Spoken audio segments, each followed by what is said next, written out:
Welcome, I'm Charles Brock. When I first started woodworking, I was a flatboarder, but then I saw the beautiful work of Sam Maloof, and it inspired me to become a sculptured furniture maker.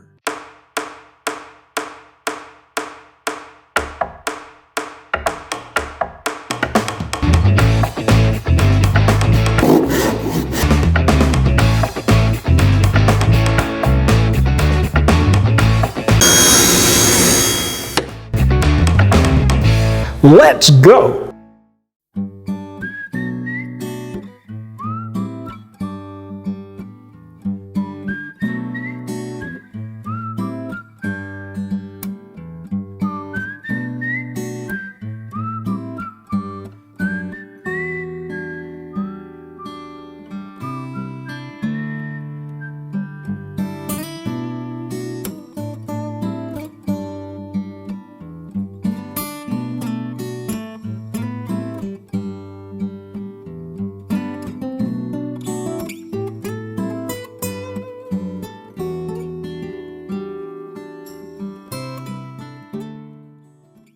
All right, now we're going to lay out some cuts that will give the chair a little more of a look of a chair.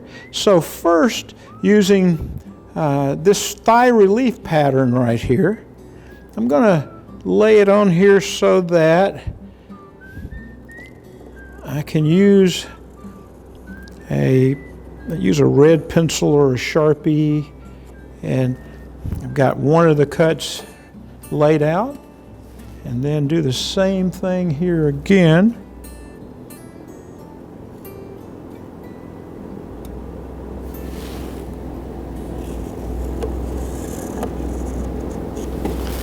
All right, so we've got those laid out, thigh relief cutout. And then we're going to use this little bit of a S-curve right here. It's just a little bit of an S-curve. We're going to use it right here to connect the outside of the back leg to the back of the front leg. And so this will give it a little bit of style or flair, just a little flattened S-curve, and then we'll flip it over, do the same thing on the other side.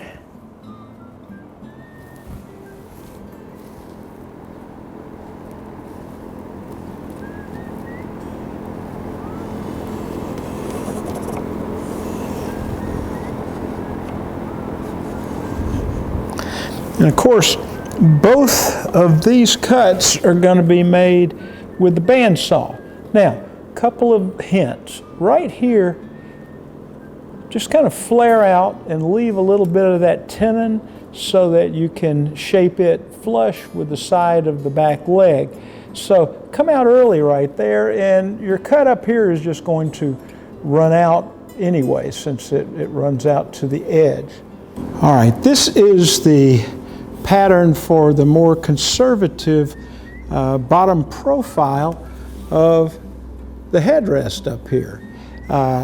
This top edge will make a nice pattern to connect the back of the seat here at the adder block.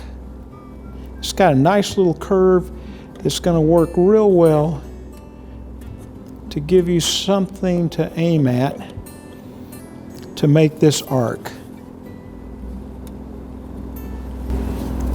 All right, so you'll be taking this off with the bandsaw too. And your cut's going to kind of run out in the middle close to the center line. That's okay. You just got to shape it with your grinder and make a nice little arc there. All right, so I've got a little pattern right here for the horns or ears, if you will. And I'm just going to use this to give myself a good idea of where I want to cut. You can do that with a bandsaw, or you can do it with a jigsaw. Now I've left a little more material right here because after you cut that, It is really something to come right down and try to shape this into a nice curve here. Now, the back top of the back leg has been left kind of beefy. And so what I want you to do is to make a line 1 5/8 of an inch back from the face of the front leg here. Make a line like this, take it to the bandsaw, and just cut that off.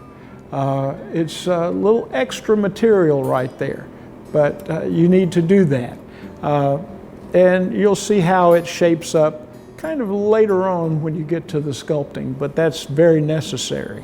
Okay, we've got to put 3 screws into the side of the back leg to install the headrest. Well, where do they go? That's a really good question. Well, we have 6 inches right here, and so if we start out by splitting that 6 inches into 3 inches, we can find out where the center screw is going to go. And then if we come up from that 1 1/8 inches, we can make a mark, and then down 1 1/8 inches. So now we need to find a landing place for those measurements. So I've got a marking gauge here set to scribe a line 5/8 of an inch back from the face of the leg here, just 5/8 of an inch back. And now I've got a landing spot.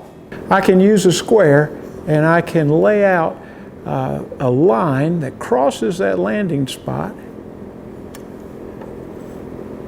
in the appropriate place so that they'll all be 1 1/8 inches apart.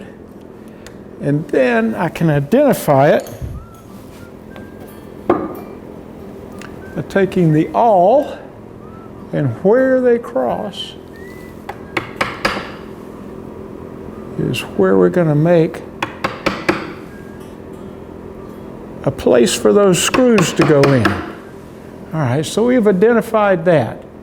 And we'll do the same on the other side, and then later on we will use a drill and install the screws. Okay, there are a couple little cuts that I'm just going to lay out with an old CD like that, and then take something with a straight edge.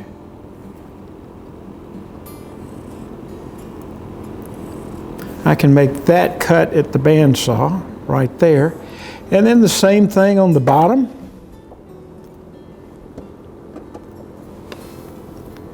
And you're going to have to just eyeball it.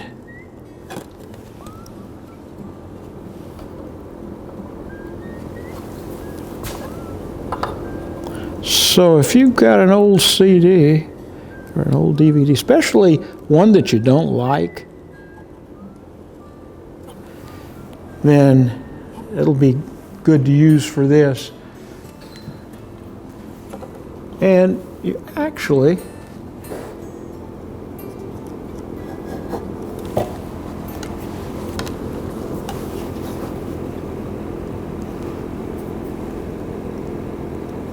want to leave yourself a little meat. In other words, come up kind of short right there, so you can blend that into the bottom of the arm.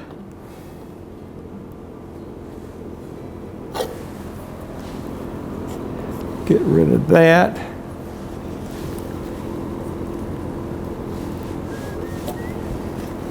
And if you want, you can even mark this.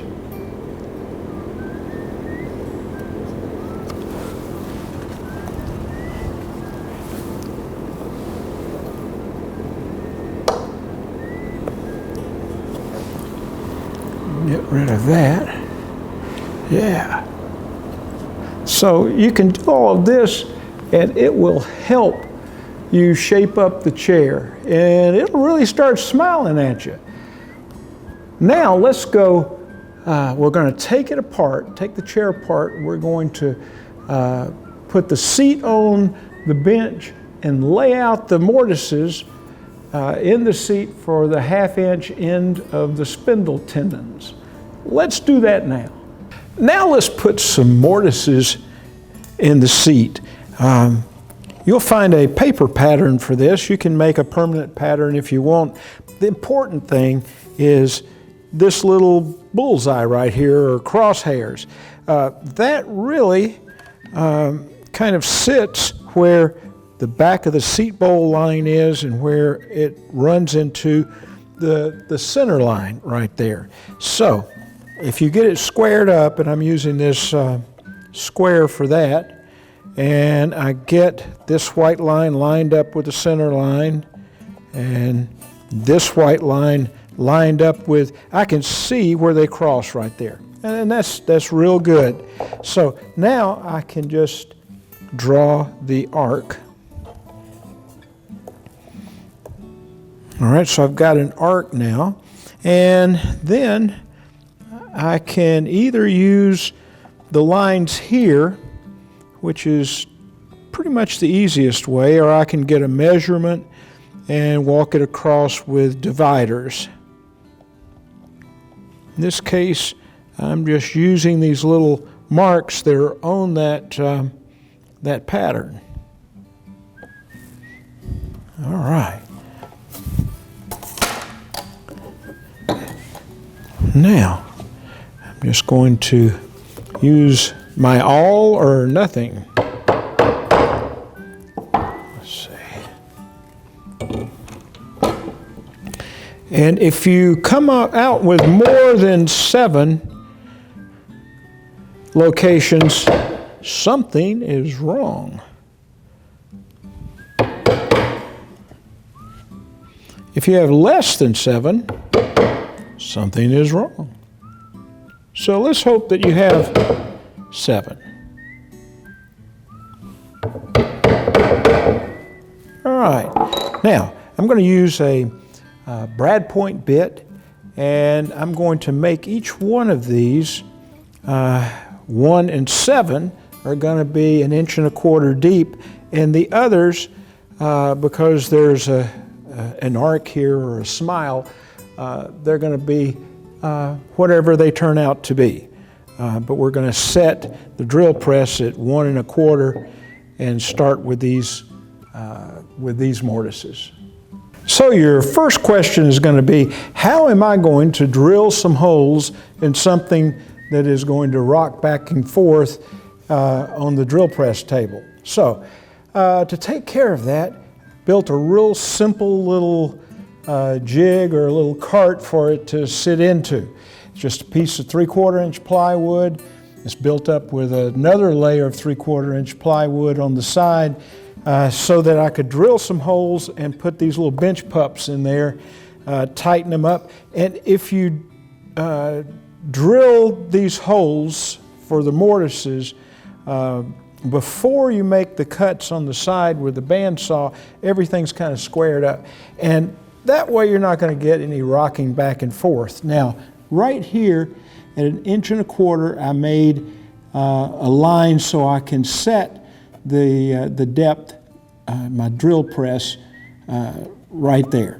And so I'm going to go over to the drill press now, set the depth, and take off now that we've covered, I think, everything.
Now when bandsawing around the joint area here, always use the flats that are available on the different surfaces.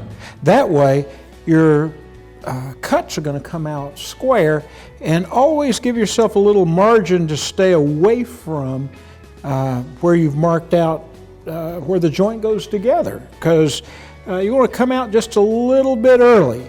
You come out early and you might save your beautiful joinery.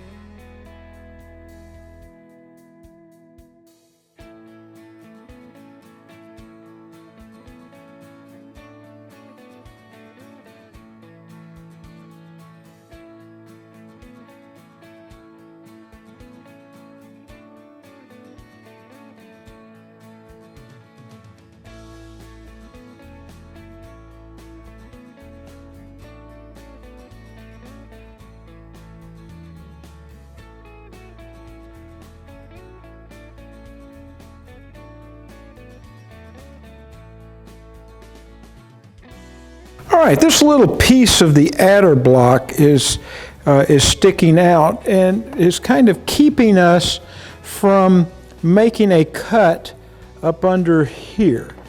Now, this cut is going to take us back to 1.25 inches right in here. This is going to be 1.25 inches. I know you're seeing it upside down, but if you remember, this is 1.25 inches, and this is full. Leave this full right here so you can end up sculpting that little return from the inside of the arm that comes up the back. We'll lay that out later, and this is 1.25 inches right here. So what I want to do is to be able to take some of this material out.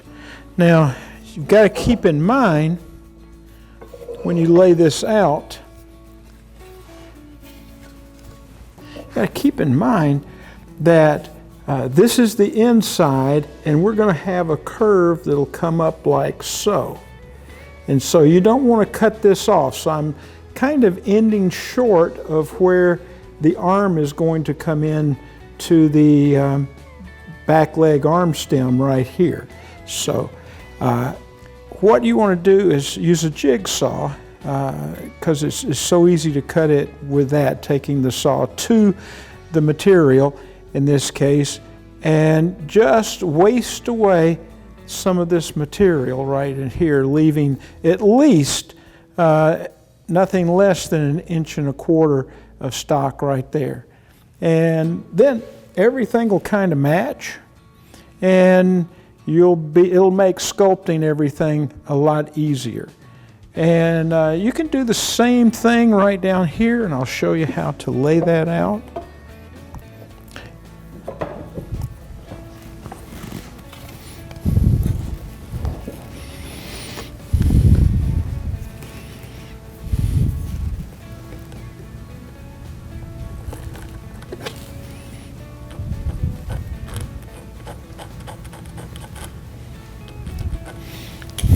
Get rid of that, and it's going to help you with your sculpting. So I'm going to take a jigsaw, and I'm going to work on both pieces. I'm going to take this out right here, and I'm going to stay clear of this point. I want to come out early, take some of this out with the jigsaw, and right here.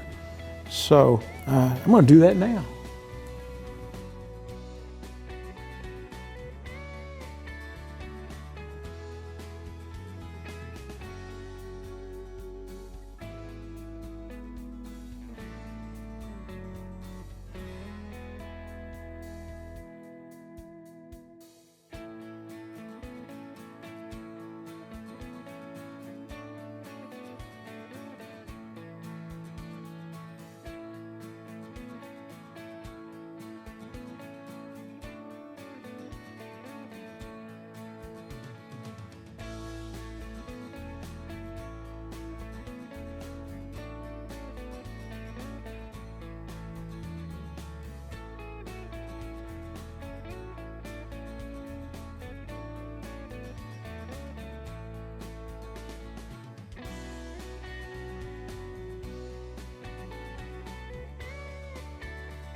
it is kind of a rough cut, but you're just trying to relieve or remove some material that you're not going to need, and it'll make it easier when you do the sculpting.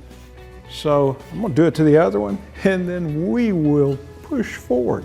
This is the final part of, as an assistant used to say, screwing up the chair. We're going to put in a screw here to hold the arm, a screw over there, of course, and we're going to put in 3 screws on each side up here to hold the headrest in. Now, like with everything else, there's a certain way to do it. Now, I want to aim for the middle of the back of the arm here. And so I've got it against the arm stem, and up here in front, now I've got it against, I've got it clamped right here on the pedestal. And so I can line everything up. All right, so right here, I want to come back kind of perpendicular to this face back here. So I've drawn a line that will give me a landing place kind of in the middle of the back of the arm. And now I want to carry this around to this other face. So I'm just taking a square, and I've made a line here at 1 1/4 inches. All right, I want the screw to fall at 5/8 of an inch from this outside corner right here. And so that's half of the 1 1/4 that we're talking about there. So let me see if I can lay this out. Let's go with 5/8 of an inch.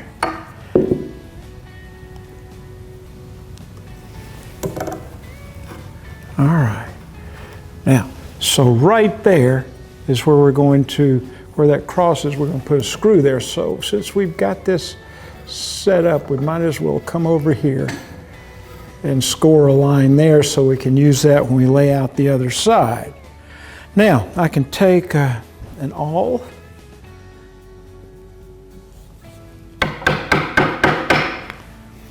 finish making the location right there.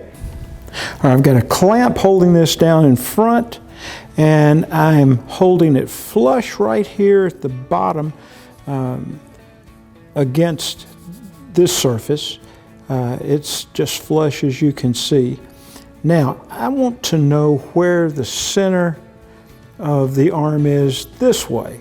And so I'm going to place a little square that will stand by itself right here. You can also have somebody hold a pencil up right there in that spot. But since I'm working by myself, I'll be able to see where the edge of the square is, and I'm going to aim for that. So I'm also going to use this line on the other side that I made to line up my drill bit.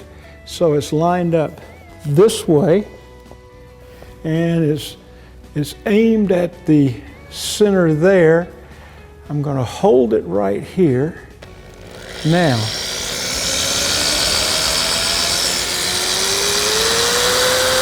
I'm going to drill the hole with a Miller dowel bit.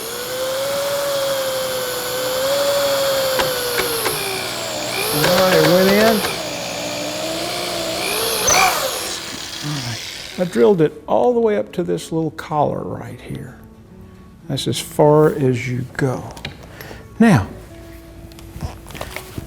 I can take, all right, now I can take a screw, a Spax 3-inch long number 10 screw, and I'm going to drive it in there into that hole.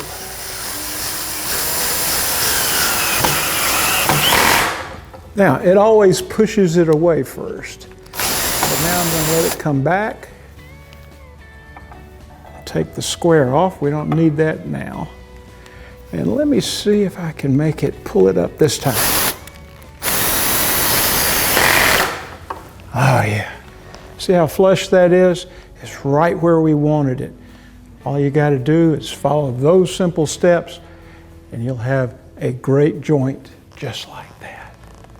If you remember, I told you to keep the 6-degree wedges that you cut off the adder blocks with that tapered rip at the table saw. Well, you can use one of those to cut some little wedges that will help you on each side of the top of the back leg so that you can put a clamp there and just pull that headrest home so that it's nice and tight when you put the screws in it. So I'm just going to cut out a couple of little wedges that I can use some double-sided tape on, and we'll be ready to install the headrest.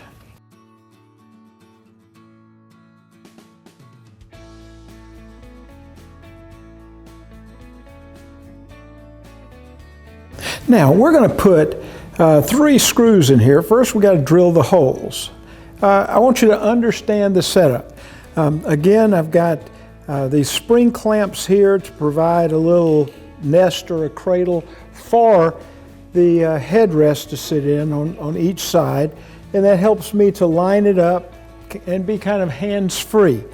Now the 6-degree wedges that I cut and placed right here, it gives me an opportunity to use a clamp and have a surface to clamp to that is 90 degrees to the floor here.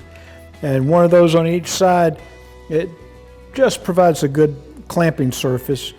And I've got my 3 spots here, or 3 locations for the screws. And again, I'm using the Miller doweling bit. It's a 1X or a 1XJ.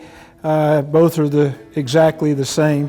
And I drew an X right here in the center of the headrest and in the center of the sweep here, so that I would have something to aim at, because when I drill the hole, I want to try to hit the center of the sweep of the headrest.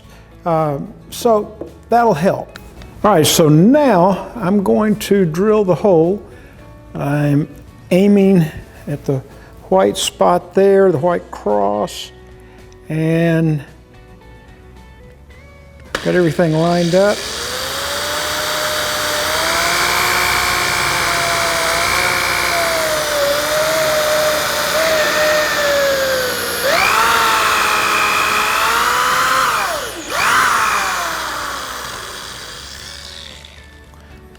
Now let's put the first screw in.